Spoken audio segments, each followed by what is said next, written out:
சங்கர் அவர்களை கூப்பிட்டு இந்தியன் படம் ரஜினி சாருக்கே எனக்கு உருவாக்கியிருக்கேன் ஒரு ஆ. இந்த கதையை அவர் தான் பண்ண முடியும். ம். நீங்கள் வந்து நல்லா பாண்டிகள் இருக்கிறதுனால நீங்கள் கொஞ்சம் சொல்லுங்கள் விடேஷ்னா. சார் உங்களை பற்றி நல்லா தெரியும் சாருக்கு. ஃபேமிலி படம் பார்த்துட்டு போயிட்டாங்க. ம். ஒரு ஃபோன் போட்டு கேளுங்க சார். டக்குன்னு வர சொன்னாலும் பார்த்து பேசு. இதுக்கு நான் எதுக்கு சார்ன்ற சங்கர் சார்கிட்ட. இல்லை வேண்டாம் நீ கொஞ்சம் ஃபிக்ஸ் பண்ணுங்கன்றார். ஓகே. இப்போ நான் ஜெயராம் அவர்கள் மூலமாக ரஜினி சார்ட்ட ஒரு அப்பாயின்மெண்ட் ஃபிக்ஸ் பண்ணிட்டேன். ம்.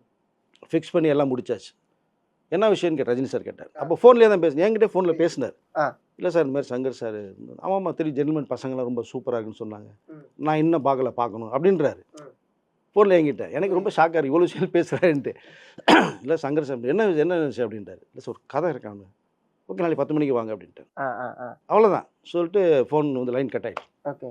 அப்புறம் ஜெயராம்கிட்ட திரும்பி ஃபோனை போட்டு பேசிவிட்டு சார் சொல்லிட்டார்ல சார் நீ 10 மணிக்கு சங்கர் சார் கொடுக்குறது சங்கர் சார் ரொம்ப ஹாப்பி ஆகிட்டார். புரியுது. அப்போ அவர் ரெடி பண்ணிக்கிறது ஒன்லைன் தான் இருக்குது. ஃபுல் ஸ்கிரிப்ட் பவுண்ட் ரெடி பண்ணல. அப்போ என்கிட்ட சொல்லிட்டார் ஒன்லைன் தான் இருக்குது எப்படி கதை சொல். பரவாயில்ல சார் வர சொல்லிட்டாரு. இப்போ போய் நீங்கள் வந்து என்கிட்ட பவுண்ட் இல்லை நான் ஃபுல் ரெடி பண்ண சொல்ல வேணாம் நீங்கள் போய் பார்ப்போம் பேசுவோம் லைன் சொல்லுங்கள். மறுநாள் காலையில் போயிடுச்சு. ஓகே. இப்போ மறுநாள் காலையில் போகிறோம் சங்கர் சார் நான். காஃபி வந்தது காஃபி சாப்பிட்டு முடிச்சோம் லைன் கேட்டார். லைன் கேட்டோன்னே பிரமாதமாக இருக்குன்ட்டார். சூப்பர் மேட்டராக இருக்குது கண்டிப்பாக நம்ம பண்ணுவோம்.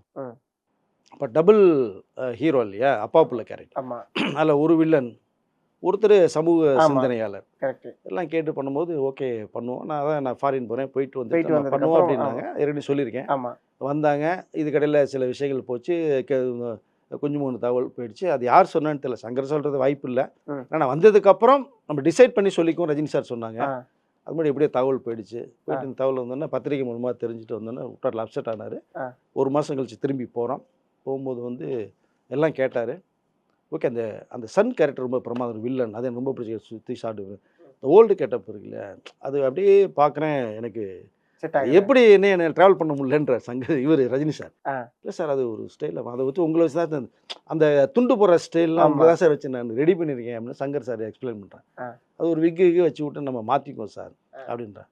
ரஜினி சார் மைண்டில் வந்து இது மேட்ரு வெளில போனதுனால இது அது எப்படியோ போயிடுச்சுன்றால அவர் கொஞ்சம் அதை டிஸ்டர்ப் ஆகிட்டாங்க. அப்படியே யோசிக்கிறாங்க சரி நம்ம அடுத்த படம் பண்ணுவோம் அப்படின்ட்டாங்க. ஓகே ரைட்டாக சொல்லிட்டாங்க. இது கமல் சாருக்கு ரொம்ப நல்லா இருக்கும். இந்த ஓல்டு கேட்ட பிரமாதமாக இருக்கும். நம்ம அடுத்த படம் பண்ணுமா சங்கர் நம்ம விரைவில் நம்ம சந்திப்போம் அப்படின்னு சொல்லி அது சில ரீசன்லாம் சொன்னாங்க. சொல்லி முடிச்சிட்டாங்க. சங்கர் சார் ரொம்ப அப்செட்டு. அது யாரும் எதிர்பார்க்கல வேறு.